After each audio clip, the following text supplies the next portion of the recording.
May nakalaban kang South Africa, no? Dinayo mo pa sa mismong lugar nila.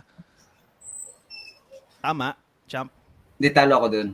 Oo, yun nga eh. Ang tanong ko Mm. kasi, ano yung matinding experience mo nung nakalaban mo yung South Africa na yon na pwede mong ipasa dito sa ano second generation na, no? Melvin Jerusalem. Hindi, kailangan pag ang kalaban mo na sa mga ganyang klaseng lahi na may mga kwan may mga resistensya sila eh. Kaya kailangan pantayan mo talaga yung resistensya nila kasi pag hindi mo napantayan yun, talagang madidihado ka. Okay. Tingin mo ba, champ, yung nung dumayo ka sa South Africa, factor yun kaya natalo ka Actually, hindi naman ako nagre-reason about sa mga.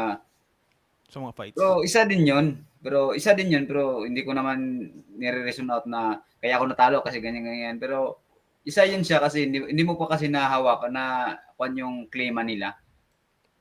Hindi ka pa Exactly. nakaka-adjust. Lalo na pag isang araw lang, pagdating mo timbangan, pag kinabukasan laban na. So, medyo dihado tayo pagdating sa klima nila. So factor yun, no? Ibig sabihin, ano, champ,